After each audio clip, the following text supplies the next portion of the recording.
Burdensome Details, starting with a quote by Pooh Bah in Gilbert and Sullivan's The Mikado. Start quote. Merely corroborative detail intended to give artistic verisimilitude to an otherwise bald and unconvincing narrative. End quote.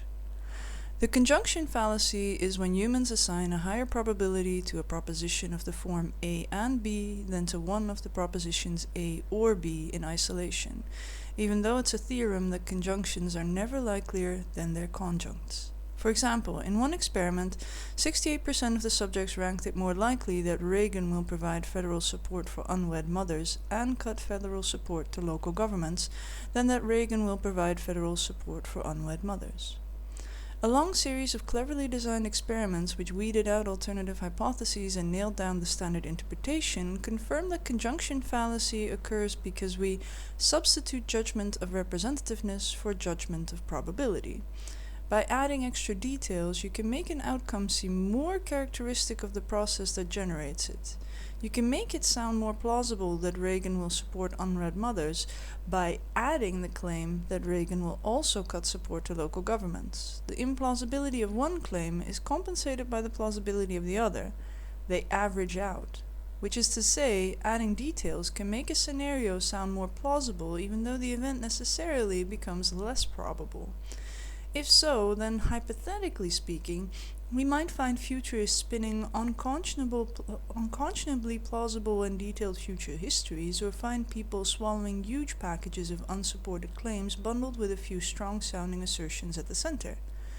If you're presented with a conjunction fallacy in a naked direct comparison, then you may succeed on that particular problem by consciously correcting yourself, but this is only slapping a band-aid on the problem, not fixing it in general. In the 1982 experiment, where professional forecasters assigned systematically higher probabilities to Russia invades Poland, followed by suspension of diplomatic relations between the USA and the USSR, then to suspension of diplomatic relations between the USA and the USSR, each experimental group was only presented with one proposition. What strategy could these forecasters have followed as a group that would have eliminated the conjunction fallacy when no individual knew directly about the comparison? When no individual even knew that the experiment was about the conjunction fallacy, how could they have done better on their probability judgments? Patching one gotcha as a special case doesn't fix the general problem. The gotcha is the symptom, not the disease.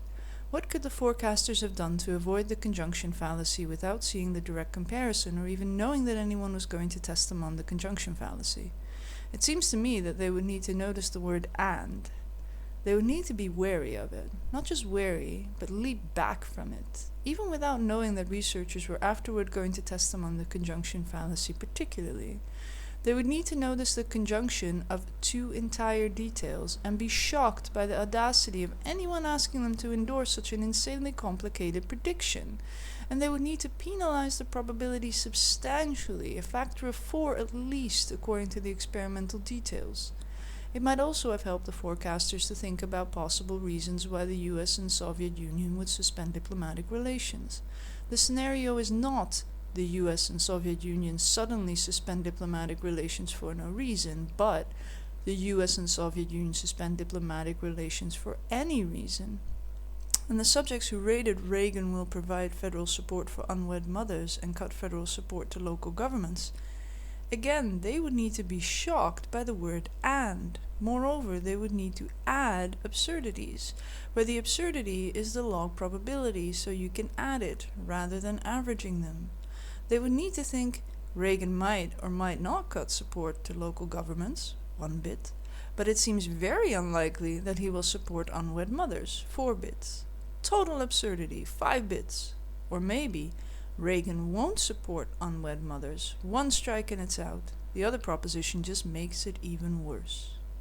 Similarly, consider Tversky's and Kahneman's 1983 experiment based around a 6-sided die with 4 green faces and 2 red faces. The subjects had to bet on the sequence, number 1, red, green, red, red, red, 2, green, red, red, red, or 3, green, red, red, red, red, red, appearing anywhere in 20 rolls of the dice. 65% of the subjects chose green, red, red, which is strictly dominated by red, green, red, since any sequence containing green, red, red also pays off for the red, green, red. How could the subjects have done better? By noticing the inclusion? Perhaps, but that is only a band-aid. It does not fix the fundamental problem. By explicitly calculating the probabilities, that would certainly fix the fundamental problem, but you can't always calculate an exact probability. The subjects lost heuristically by thinking, aha, sequence 2 has the highest proportion of green to red. I should bet on sequence 2. To win heuristically, the subjects would need to think, aha, sequence 1 is short. I should go with sequence 1.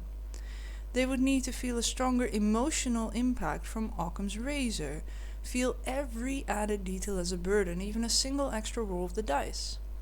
Once upon a time I was speaking to someone who'd been mesmerized by an incautious futurist, one who adds on lots of details that sound neat. I was trying to explain why I was not likewise mesmerized by these amazing, incredible theories, so explained about the conjunction fallacy, specifically the suspending relations plus minus invading Poland experiment, and he said, okay, but what does this have to do with? And I said, it is more probable that universes replicate for any reason than that they replicate via black holes because advanced civilizations manufacture black holes because universes evolved to make them do it. And he said, oh. Until then, he had not felt these extra details as extra burdens. Instead, they were corroborative detail, lending verisimilitude to the narrative. Someone presents you with a package of strange ideas, one of which is that universes replicate. Then they present support for the assertion that universes replicate, but this is not support for the package, though it's all told as one story. You have to disentangle the details. You have to hold up everyone independently and ask, how do we know this detail? Someone sketches out a picture of humanity's descent into nanotechnological warfare, where China refuses to abide by an international control agreement, followed by an arms race. Wait a minute.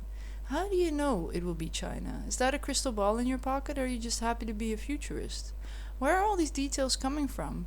Where did that specific detail come from? For it is written, beginning quote, if you can lighten your burden, you must do so. There is no straw that lacks the power to break your back. End of quote.